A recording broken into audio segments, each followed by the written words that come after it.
മുഖം ഒരു മായാജാലം. മുഖം ഒരു മായാജാലം എന്ന ഈ തിരുവനാടകം ഇവിടെ അവതരിപ്പിക്കുവാൻ ഞങ്ങൾക്ക് ഇതിലൂടെയായ ക്രമീകരണം ഒരുക്കുന്നത് സ്നേഹമുള്ള സുലൈമാൻ എന്ന ദേവസ്ഥാനെ ഞങ്ങൾ സന്തോഷത്തോടെ നന്ദിയോടെ ഓർക്കുന്നു. അദ്ദേഹത്തിന്റെ വാക്കുകൾ ആശംസകൾ അറിയിച്ചതിന് ശേഷം ഈ തിരുവനാടകം ഇവിടെ നിങ്ങളുടെ മുന്നിൽ ഞങ്ങൾ അവതരിപ്പിക്കും. അദ്ദേഹത്തെ അതിനായി ക്ഷണിക്കും.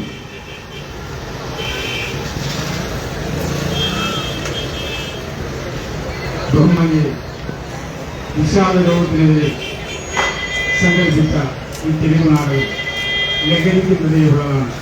നിങ്ങളുടെ പൂർണ്ണമായ സഹകരണവും സപ്പോർട്ടും ലഭിച്ചുകൊണ്ട് ഈ എല്ലാവരുടെ ഭാവങ്ങളും നിൽക്കുന്നു. ജയഹിന്ദ്.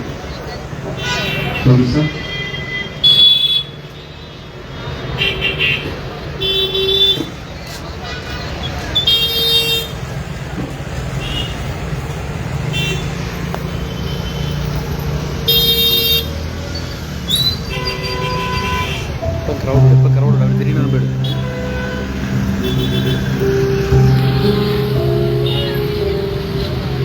ഇത് നമ്മുടെ സമൂഹം അനുഭവിക്കുന്ന മാനസികവും ശാരീരികവുമായ വലിയ അപകടമാണ് വിഷാദം. കുഞ്ഞുങ്ങൾ മുതൽ മുതിർന്നവരുടെ ഈ രോഗത്തിന് വരികയാണ്. വളരെ വേഗം ചികിത്സ കിട്ടിയില്ലായിരിക്കും മരണം വരെ വിഷാദ രോഗികളുടെ എണ്ണം അനുദിനം വർദ്ധിച്ചുകൊണ്ടിരിക്കുന്ന ഈ കാലത്ത് അതിന്റെ പ്രാധാന്യം മനസ്സിലാക്കി കുണ്ടത്തിൽ ഗോസ്ബൽ ലൂതറൻ സഭയിലെ യുവാക്കൾ നിങ്ങളുടെ മേൽ സവിനയം സമർപ്പിക്കുന്ന തിരുവനാടകം മുഖം ഒരു മായാജാലം.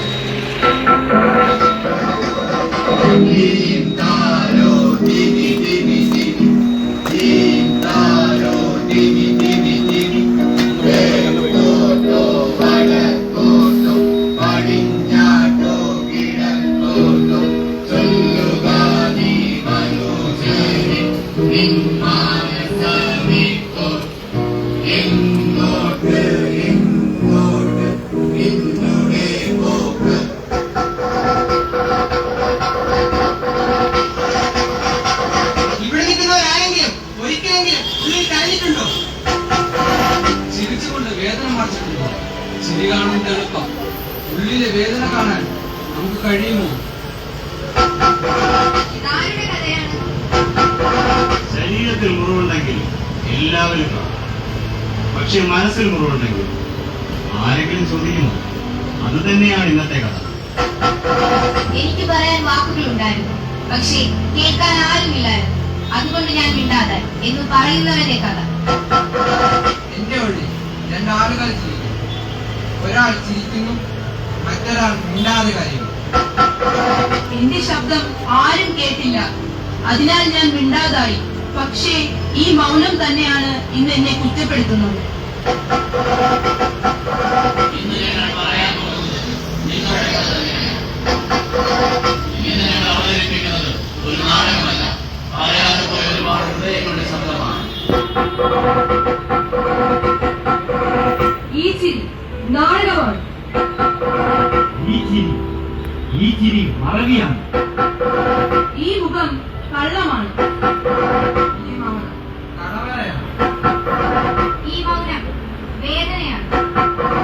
ഈ മനസ്സ് മൂലാട്ടമാണ്. ഈ കണ്ണുകൾ കരഞ്ഞത്. ഈ ഹൃദയം തകർന്നത്. ഈ വാക്കുകൾ ഉണ്ടാകുന്നത്. ഈ കഥ നിങ്ങളുടെ ഈ കഥ നിങ്ങളുടെ തന്നെയാണ്.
മച്ചാനെ ഹാപ്പിയാണല്ലോ, എപ്പോഴും ഓൺലൈൻ, ലൈഫ് ഫുൾ എൻജോയ് ആണെന്ന് തോന്നുന്നു.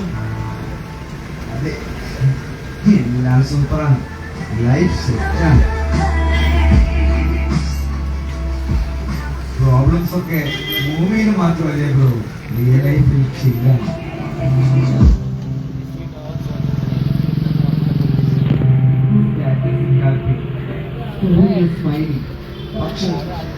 പക്ഷെ റിയാലിറ്റിയിൽ ഞാൻ ആരാണ്? ഞാൻ ശരിക്കും ഒരു വിഷാദ രോഗിയാണ്. എന്താണ് ഈ വിഷാദരോഗം? വിഷാദരോഗികളുടെ അവസ്ഥ എന്താണെന്ന് നിങ്ങൾക്ക് അറിയാമോ? വിഷാദ രോഗികൾ താൻ എല്ലായ്പ്പോഴും ദുഃഖത്തിലാണെന്ന് കരുതുന്നു. കാരണം ഒരു അറിയില്ല, പക്ഷെ ഉള്ളിൽ ശൂന്യതയാണ്. മുമ്പ് എനിക്ക് ഇഷ്ടമായിരുന്ന കാര്യങ്ങൾ ഇപ്പോൾ ഒന്നും ഫീൽ ചെയ്യുന്നില്ല, എല്ലാം ബോറിംഗാണ്. ചെറിയ കാര്യങ്ങൾ പോലും ചെയ്യാൻ എനർജി ഇല്ല. രാത്രി പോലും ഉറങ്ങാൻ കഴിയുന്നില്ല, അല്ലെങ്കിൽ മുഴുവൻ സമയം ഉറങ്ങണമെന്ന് തോന്നുന്നു. വിശപ്പില്ല, ചിലപ്പോൾ എന്ത് കിട്ടിയാലും കഴിക്കും. എല്ലാം എന്റെ തെറ്റാണ്, ഞാൻ യൂസ്ലെസ് ആണ്, ആർക്കും എന്നെ വേണ്ട. എനിക്കൊന്നിനും ഏകാഗ്രതയോട് ശ്രദ്ധിക്കാൻ കഴിയുന്നില്ല. പഴയ പല ചിന്തകളും എന്റെ മനസ്സിൽ നിന്ന് പോകുന്നില്ല. നിങ്ങൾക്കറിയാമോ കൂട്ടുകാരെ, മനുഷ്യരെ മാനസികമായും ശാരീരികമായും ബാധിക്കുന്ന ഒരു രോഗമാണ് വിഷാദരോഗം. തലച്ചോറിനും നാഡീവ്യൂഹത്തിനുണ്ടാകുന്ന വ്യതിയാനമാണ് വിഷാദരോഗത്തിന് ആരംഭം. ആൺപെൺ വ്യത്യാസമില്ലാതെ എല്ലാവരിലും വിഷാദ രോഗം ബാധിക്കപ്പെടുന്നു. തക്ക സമയത്ത് രോഗം തിരിച്ചറിഞ്ഞ് ചികിത്സിച്ചില്ല എങ്കിൽ മരണം വരെ സംഭവിച്ചേക്കാവുന്ന ഒരു അപകടമാണ് വിഷാദ രോഗം. 2030 ആകുമ്പോഴേക്ക് ലോകത്തിലെ ഏറ്റവും അപകടകരമായ ഒരു രോഗാവസ്ഥയായി മാറും വിഷാദ രോഗം എന്നാണ് ആരോഗ്യ വിദഗ്ധരുടെ കണ്ടെത്തൽ. അകാരണമായ ദേഷ്യം, അക്രമ മനോഭാവം, മിക്കവാറും സമയങ്ങളിൽ സങ്കടങ്ങൾ അനുഭവപ്പെടുന്നത്, ഉത്സാഹക്കുറവ്, ദൈനംദിന കാര്യങ്ങളിൽ താല്പര്യക്കുറവ്, ആത്മാഭിമാനവും ആത്മവിശ്വാസവും നഷ്ടപ്പെടുക, കുറ്റബോധം അനുഭവപ്പെടുക, പഴയകാല പരാജയങ്ങളുടെ പേരിൽ സ്വയം കുറ്റപ്പെടുത്തുക, മരണത്തെക്കുറിച്ച് ചിന്തിക്കുക, ഇതിലെ ഒരു കാരണവുമില്ലാതെ കഴിയുക എന്നിവയെല്ലാം ഡിപ്രഷന്റെ കാരണങ്ങളാണ്. വിഷാദരോഗം വളരെ ഗൗരവമേറിയതും ഉടനടി ചികിത്സ വേണ്ടതുമായ രോഗമാണ്. വെറുതെ ഇരുന്നവർക്ക് വരുന്ന വെറും ഒന്നല്ല വിഷാദരോഗം. ഒറ്റയ്ക്കാണ്, ആരും ഇതിനെ മനസ്സിലാക്കുന്നില്ല. നീ സംസാരിച്ചാലും ആരും കേൾക്കില്ല. ഇത് എന്റെ ശബ്ദമാണ്, ആരും എന്റെ ഉള്ളിൽ സംസാരിക്കുന്നതാണ്. നിർത്തൂ പ്ലീസ്, ഒന്ന് നിർത്തൂ, എനിക്ക് സഹിക്കാനാകുന്നില്ല. നീ വീക്കാണ്, യൂസ്ലെസ് ആണ്. നീ ഉണ്ടെങ്കിലും ഇല്ലെങ്കിലും ആർക്കും ഒരു മാറ്റമല്ല.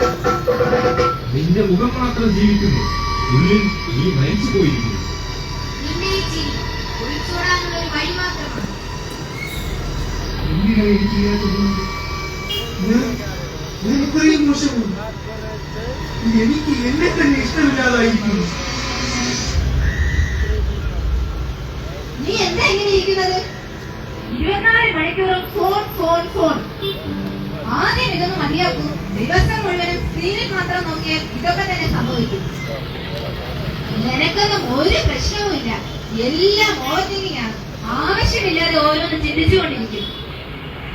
വെറുതെ ഇങ്ങനെ മൊബൈലിൽ കുത്തിയിരിക്കാതെ മറ്റുള്ളവരോട് മിണ്ടിയും പറഞ്ഞ് ചിരിച്ചു കളിച്ച് നടക്കാൻ ശ്രമിക്കും. അതോടെ എല്ലാം ശരിയാകും. ഞാൻ പറയാൻ എളുപ്പമാണ്, സൂക്ഷിക്കാൻ എനിക്ക് കഴിയുന്നില്ല. എങ്ങനെ രക്ഷപ്പെടണം?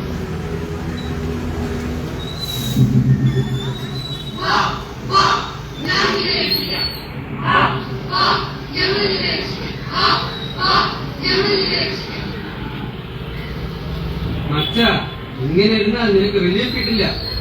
ഇത് ട്രൈ ചെയ്ത് നോക്ക്. മൈൻഡ് ഫുൾ ലൈറ്റ് ആവും, ഒന്നും ഫീൽ ചെയ്യില്ല, പെയിനൊക്കെ ഓഫ്.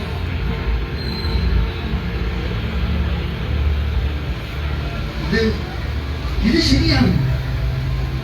എനിക്ക് എസ്കേപ്പ് വേണം, കുറച്ചെങ്കിലും സമാധാനം വേണം. Just once bro, life chill ആകും. Problems ഒക്കെ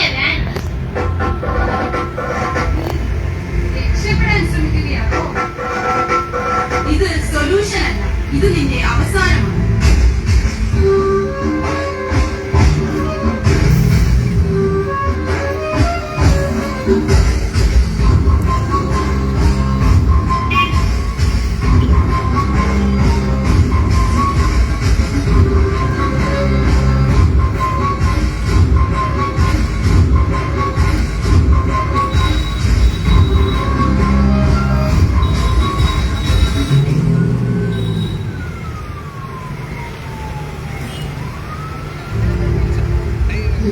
ഇത് റിലീഫല്ല, ഇതിനെ കൂടുതൽ തകർക്കുന്നു.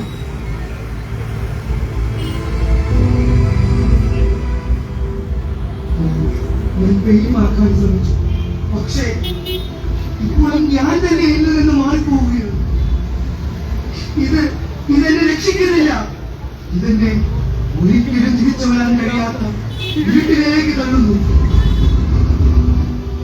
രക്ഷപ്പെടാൻ പല വഴികൾ നോക്കി തകർന്നു.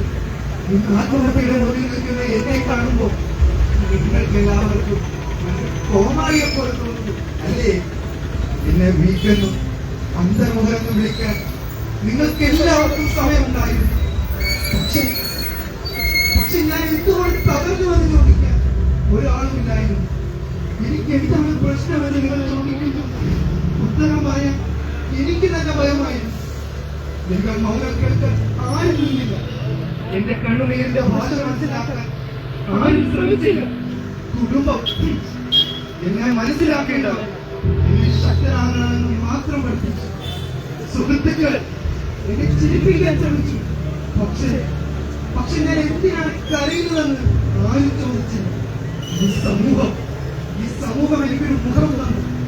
ചിരിയോടെ ജീവിക്കണമെന്നൊരു മുഖം. പക്ഷേ ഞാൻ ഓരോ ദിവസവും തകർന്നു കൊണ്ടിരുന്നു.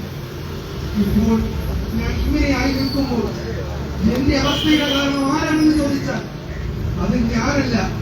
എന്നെ ഇങ്ങനെയാക്കിയത് കേൾക്കാതെ പോയ ശബ്ദങ്ങൾ, കാണാതെ പോയ കണ്ണിന്, മനസ്സിലാക്കാതെ പോയ ആളുകളാണ്. അത് നിങ്ങളാണ്. ദയവായി ഇനിയെങ്കിലും നിങ്ങളൊന്ന് ചിന്തിച്ചു നോക്കിക്കും. ഈ കൂട്ടത്തിൽ എന്നെ പോലെ കരഞ്ഞുകൊണ്ട് ജീവിക്കുന്ന ഒരാളെങ്കിലും ഉണ്ടാവും നിങ്ങളുടെ കുടുംബത്തിൽ. ദയവായി അവരെ ഒന്ന് കേൾക്കാൻ ശ്രമിക്കും, അവരുടെ കൂടെ നിൽക്കാൻ ശ്രമിക്കും, പ്ലീസ്. സുഹൃത്തുക്കളെ, ഇതൊരു വല്ലാത്ത മാനസികാവസ്ഥയാണ്. നിസ്സാരമെന്ന് തോന്നുന്നു, എന്നാൽ വളരെ അപകടകരമായ ഒരവസ്ഥ. ഒരു തലമുറയെ അവരറിയാതെ അപകടപ്പെടുത്തുന്നാവുന്നു. നമ്മുടെ മക്കളെ, സുഹൃത്തുക്കളെ വിഷാദരോഗത്തിൽ നിന്ന് മാറ്റാൻ വലിയ വലിയ വാക്കുകളൊന്നും വേണ്ട. ഒന്ന് കേൾക്കാനുള്ള മനസ്സ്, ഒരു കൈത്താങ്ങ് നൽകാനുള്ള ഹൃദയം, അത് മാത്രം മതി അവർ ജീവിതത്തിലേക്ക് തിരികെ വരും. കൂടെ നിൽക്കാൻ അത്യാവശ്യ ഘട്ടത്തിൽ കൗൺസിലിംഗ് മുതലായ വൈദ്യസഹായം നൽകാൻ ശ്രമിക്കാം.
ും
മാത്രമല്ല, ഇത് നമ്മുടെ ചുറ്റും ജീവിക്കുന്ന പല മുഖങ്ങളാണ്. തെറ്റായ വഴികൾ നമുക്കൊരു നിമിഷത്തെ ശാന്തി തരാം, പക്ഷേ ജീവിതം മുഴുവൻ തകർക്കും. ഒരു തലമുറയെ കേൾക്കാനും അടുത്തറിയാനും കൂടെ നിൽക്കാനും നമുക്ക് ശ്രമിക്കാം. അതേ സുഹൃത്തുക്കളെ, നമുക്ക് അവരുടെ പ്രശ്നങ്ങളുടെ പരിഹാരമായി മാറാം. അങ്ങനെ ഒരു തലമുറയെ നിരാശയിൽ നിന്നും ഒറ്റപ്പെടലിൽ നിന്നും ആത്മഹത്യയിൽ നിന്നും രക്ഷിക്കാം. അതിനായി നമുക്ക് ഒരുമിച്ച് കൈകോർക്കാം.